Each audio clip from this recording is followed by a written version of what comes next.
জানো, এই দিগন্ত বিস্তৃত সমুদ্র জলের লবণতা সর্বত্র সমান হয় না। কিছু প্রাকৃতিক কারণের জন্য স্থানগতভাবে ও সাময়িকভাবে বিভিন্ন মহাসাগর সাগরে এই লবণতা পরিবর্তিত হয়। মনে রাখবে, সমুদ্রের সমান লবণতাযুক্ত স্থানগুলিকে একটি কাল্পনিক রেখা দ্বারা যুক্ত করা হয়, যাকে সমলবণতা রেখা বা আইসোহ্যালাইন বলা হয়। গ্রিক শব্দ আইসোর অর্থ সেম বা সম এবং হ্যালাইন শব্দের অর্থ হল লবণতা। মনে রাখবে, সমুদ্র জলের গড় লবণতা 35 পার্টস পার 1000। এই সমুদ্র জলের লবণতার বণ্টন দুই প্রকার। আমরা এখন অনুভূমিক বণ্টন সম্পর্কে জেনে নেব। মনে রাখবে, সমলবণতা রেখার মাধ্যমে সমুদ্র জলে দ্রবীভূত লবণের অনুপাত প্রকাশ করা হয়। সাধারণত ক্রান্তীয় অঞ্চলে সমুদ্র জলের লবণতার পরিমাণ সবচেয়ে বেশি। লবণতার এই অনুভূমিক বণ্টনকে অক্ষাংশগত বণ্টন ও আঞ্চলিক বণ্টন এই দুই ভাগে ভাগ করা হয়। এই সমুদ্র জলের লবণতার বণ্টন অনেকটাই অক্ষাংশের ওপর নির্ভরশীল। নিরক্ষীয় অঞ্চলে প্রচুর বৃষ্টিপাতের জন্য লবণতার পরিমাণ ক্রান্তীয় অঞ্চলের তুলনায় কম। নিরক্ষীয় অঞ্চলে সমুদ্র জলের লবণতা প্রায় 34.5 পার্টস পার 1000 থেকে 35 পার্টস পার 1000। উত্তর গোলার্ধে 20 ডিগ্রি থেকে 40 ডিগ্রি উত্তর অক্ষাংশের মধ্যে এবং দক্ষিণ গোলার্ধে 10 ডিগ্রি থেকে 30 ডিগ্রি দক্ষিণ অক্ষাংশের মধ্যে, অর্থাৎ ক্রান্তীয় অঞ্চলে লবণতার পরিমাণ সর্বোচ্চ, প্রায় 36 পার্টস পার 1000। এই লবণতা মেরু অঞ্চলে ক্রমশ কমে যায়। যেমন 40 ডিগ্রি থেকে 60 ডিগ্রি উত্তর অক্ষাংশে লবণতা 31 পার্টস পার 1000, আর 40 ডিগ্রি থেকে 60 ডিগ্রি দক্ষিণ অক্ষাংশে তা 33 পার্টস পার 1000। একইভাবে লবণতা মেরু অঞ্চলে কমে হয় 30 পার্টস পার 1000। মনে রাখবে, উত্তর গোলার্ধে সমুদ্র জলের গড় লবণতা 34 পার্টস পার 1000 এবং দক্ষিণ গোলার্ধে সামান্য বেশি, 35 পার্টস পার 1000। সুতরাং তোমরা বুঝতেই পারছো, একই অক্ষরেখায় উত্তর গোলার্ধের চেয়ে দক্ষিণ গোলার্ধে লবণতার পরিমাণ বেশি। এবার আমরা জেনে নেব সমুদ্র জলের লবণতার আঞ্চলিক বণ্টন সম্পর্কে।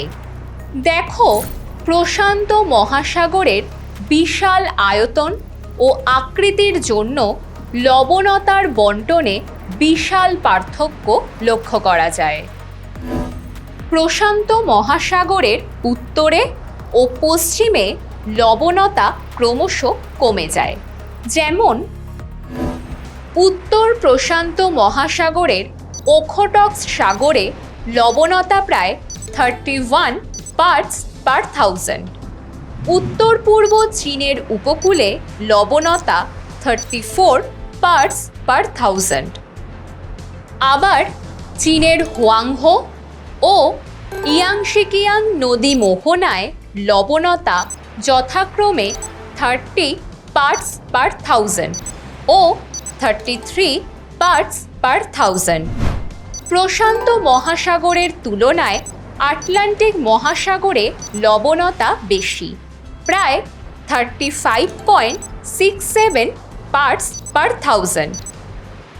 এই মহাসাগরে 0 ডিগ্রি থেকে 5 ডিগ্রি উত্তর অক্ষাংশের মধ্যবর্তী অংশে লবণতা প্রায় 34.98 পার্টস পার থাউজেন্ড, কিন্তু 15 ডিগ্রি উত্তর অক্ষাংশে লবণতা বেড়ে হয় 36 পার্টস পার থাউজেন্ড।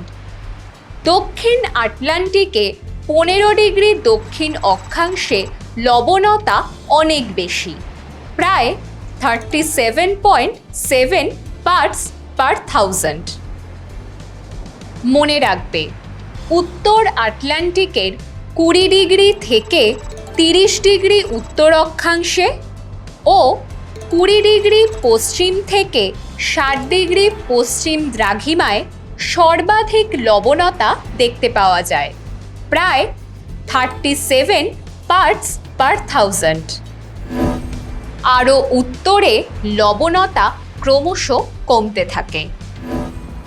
আবার আটলান্টিকের দক্ষিণ অংশে 12 ডিগ্রি দক্ষিণ থেকে 20 ডিগ্রি দক্ষিণ অক্ষাংশে ও 15 ডিগ্রি পশ্চিম থেকে 40 ডিগ্রি পশ্চিম দ্রাঘিমায় লবণতা সর্বাধিক থাকে, প্রায় 37 পার্টস পার থাউজেন্ড। এক্ষেত্রেও লবণতা দক্ষিণ দিকে ক্রমশ কমতে থাকে।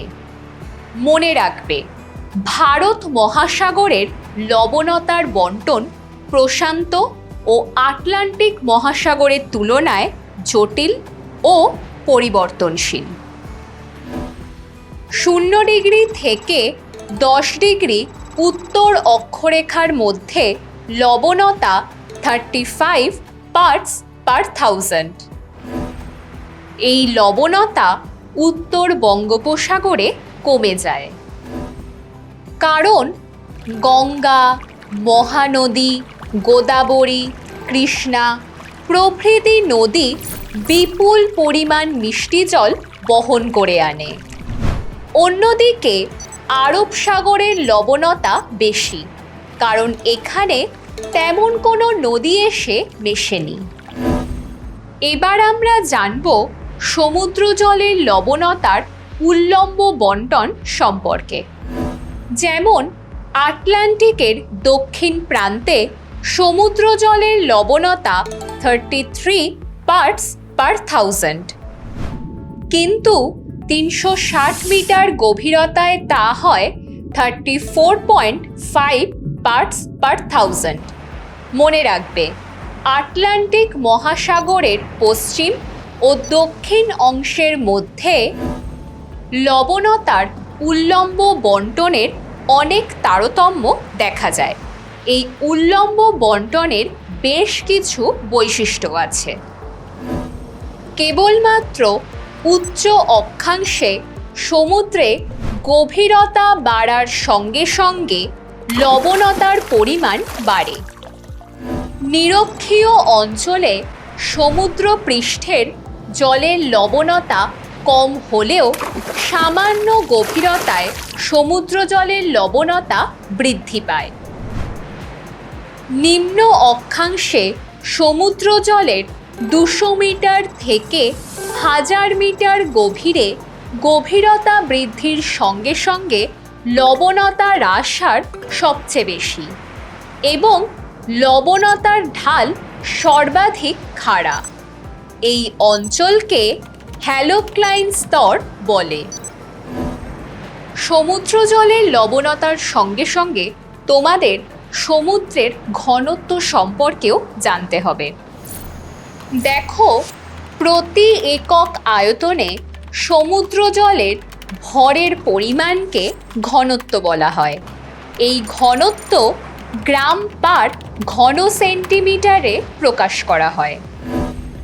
তাহলে দেখলে তো পৃথিবীব্যাপী সমুদ্র জলের লবণতার কতটা পার্থক্য আছে।